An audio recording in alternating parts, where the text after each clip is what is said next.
Hi everyone, my name is Charlie and today I have a book haul. Last week I celebrated the anniversary of my birth. I have already done a vlog about that which I will leave linked, in which I talk about how I chose to reread books in the run up to that day because I wanted to just celebrate with all my favourite things. And I stole that from my friend Charlie of Charlie Book Reads. Which means we should probably just go straight in with the books that Charlie sent me for the anniversary of my birth, and of which I'm very grateful because Charlie has almost taken on this role as the caretaker of making sure that Charlie's birthday gets remembered. In that she asks me for a list, I send her a list, and then she passes that around to my family and like, oi, it's Charlie's birthday coming up.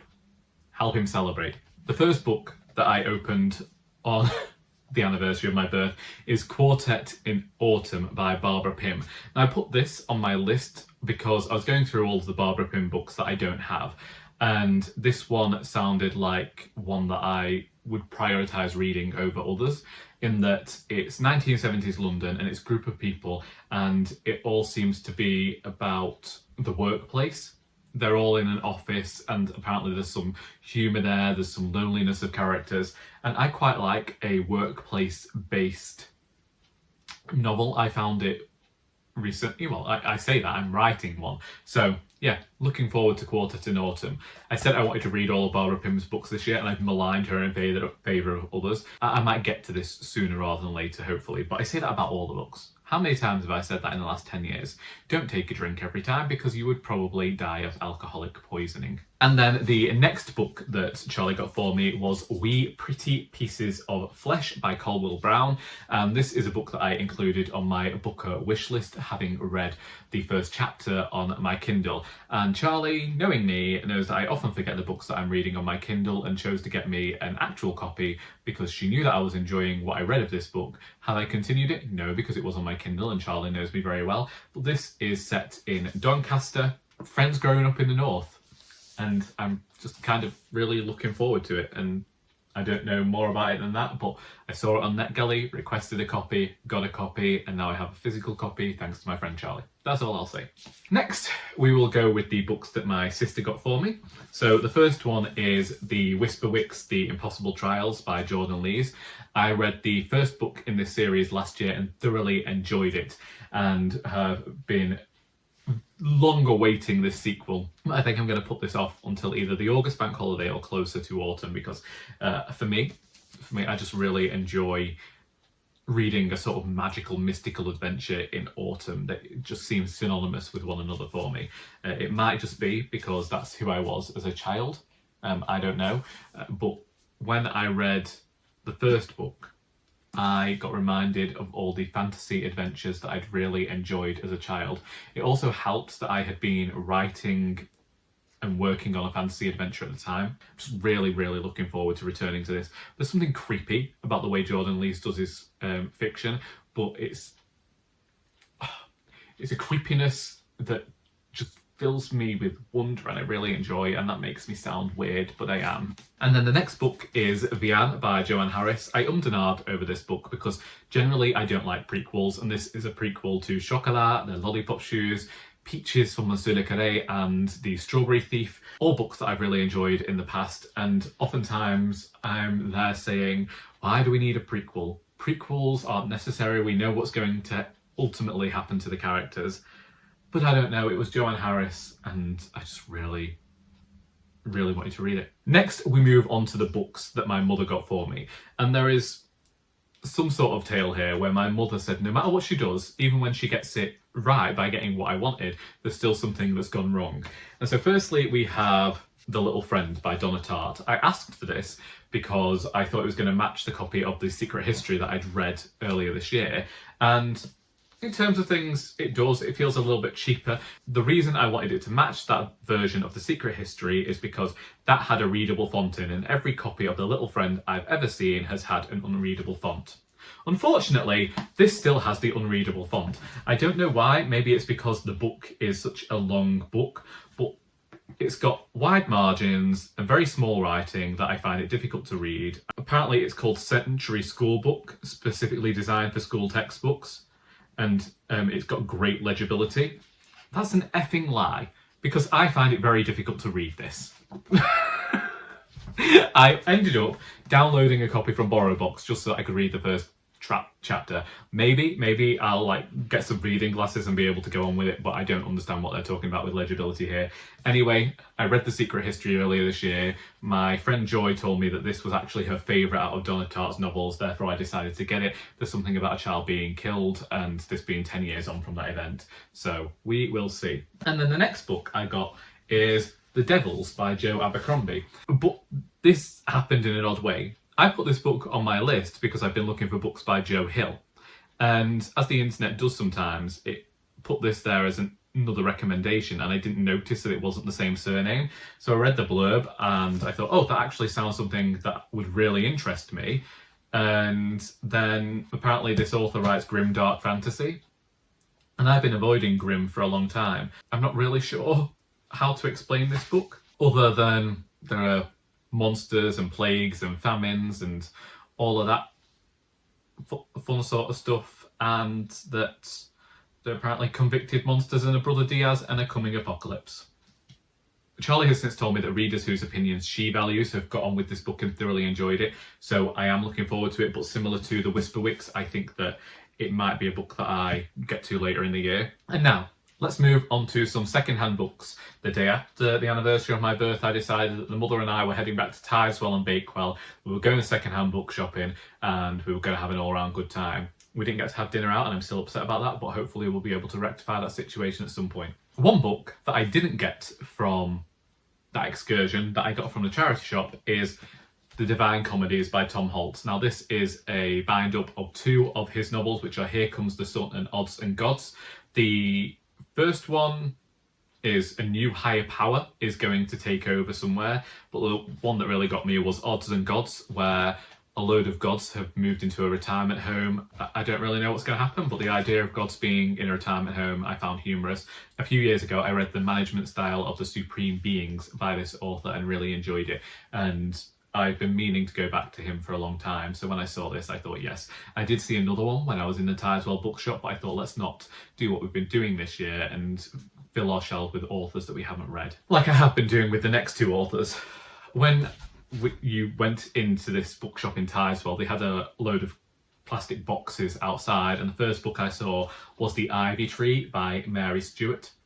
And I now have 5 books by this author, and I've only read one of them, which was Madam Will You Talk, and I found that utterly unbelievable. Not in an unbelievable sense, as in I could not believe what was happening within the pages of that book. But the author supposedly wrote romantic suspense, and I think I'm turning into my mother in that I just find it an hilarious genre to go and read. Here we have an old house of Wyatt's car gripped by mystery because a girl died when a girl who had died 4 years ago came home. And apparently it was seen as a case of impersonation, but became one of intrigue, terror and hatred. So we are going to see how I get along with this one. It might be a summer read. I don't know. I used to really dislike getting battered books secondhand, but now that I like carrying a book everywhere with me, I don't mind battering up an old copy. So I quite like getting these old copies that have already been bashed and battered, because I don't feel so much guilt when I end up doing the same. Then I got All Change by Elizabeth Jane Howard, the final book in the Cazalet Chronicles. And because of this and another book, I might have started reading the Cazalet Chronicles finally. But I have liked that over the last year, I've managed to build up my collection of these books just by visiting the same 2 bookshops in Tideswell and Bakewell. There's just something there that I enjoy. What I prefer about this one is that it's got a matte cover instead of a shiny cover like the other books in this series that I've got. And I did say if I enjoy them all, I might invest in better copies. But then I've gone out and seen the new covers for the Cazalet Chronicles. I'm not the biggest fan of them. I have it. I've not read the blurb because I don't want to spoil any of the previous books in the series. And then as I was going around, I saw a Persephone classic, which is Family Roundabout by Richmal Crompton. I couldn't find a blurb for this anywhere, so I've no idea what this book is about. but I believe that apparently the author is the writer of the popular Williams books. This is one of her serious novels, and perhaps the best of those. I don't like to read the introductions in case they spoiled her whole novel, so we'll just have to go in this one without knowing what it's about. Then the mother and I hot-footed it to Bakewell, and in the first bookshop we went to there, well, I only got anything in the bookshop. The charity shops had nothing for me this time. But I got Confusion by Elizabeth Jane Howard, which is the third volume in the Cazalet Chronicles. This one needs a bit of a clean because someone's put their cup of tea down on it and it's got stains from milk and what have you. But I now have it, and it was because I had completed this series that I started reading The Light Years. I'm looking forward to seeing how the series progresses. I don't know how long it'll take me to read, but they do seem to be quite quick, compulsive reads. And then I got Highrising by Angela Thirkell. This is a book that I'm not going to read till December because it's set at Christmas apparently, but these books are set in Barsetshire, the creation of Anthony Trollope. I don't know whether Angela Thirkell used any of the characters that Trollope created, but they are books that I have been thinking about finding for a while. I know there are 30 of them, so I don't know that I'm going to read all 30. That seems like a really big project to undertake, but I want to see how I feel about this author because she seems like she might be writing the sort of fiction alongside Barbara Pym and Elizabeth Taylor and those sorts of writers that I enjoy.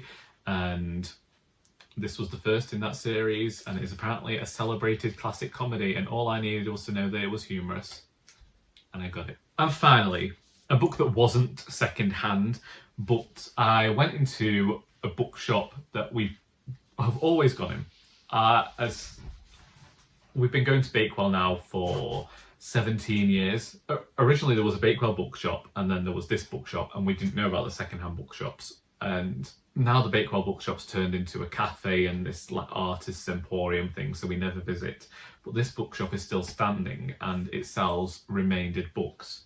I have no idea what the title of this bookshop is, but last time we were there, somebody else was looking after the shop for the owner, and they said something defamatory about me and my mother, and although we'd been planning on buying something, because of what they said, we chose to leave and left with nothing. But this time, the actual owner was there, and I would have felt bad if I hadn't bought anything, and I've been looking at this book for a while, so I got Something Wicked, This Way Comes by Ray Bradbury. Again, I know nothing about this book. I read Fahrenheit 451 years ago, and this one says it's a week before Halloween, and Cougar and Dark's Pandemonium Shadow Show has come to Greentown, Illinois. The siren song of the Calliope entices all with promises of youth regained and dreams fulfilled. As two boys trembling on the brink of manhood set out to explore the mysteries of the dark carnival's smoke, mazes and mirrors, they will also discover the true price of innermost wishes. It's apparently called the Little Vagabond Bookshop. We will see. It does sound more like an autumnal book, so I might have some spooky autumnal reads with these two. I think I've really set myself up for the end of the year there. I don't want to do what I did with last year's birthday books and not read them. They're still sat on my shelves unread. Maybe I should prioritise that over these. But then I want to read these. It's the way it works, isn't it? You get the new reads and you think you're going to focus on them, and that's all you want to do is you just want to read the books that you've just got because they're all fresh and new and they've not sat on the shelves for ages. But ultimately, how do you do it? Mood reading. Rereading the same book 3 times in 1 year. That's me. Anyway, I am going to disappear. I'm going to finish drinking my coffee. But if you think that I should prioritise reading any of these books over others, if you've read them and want to share your thoughts, please feel free to do so in the comments. I hope that you've enjoyed this video because until next time, that is all.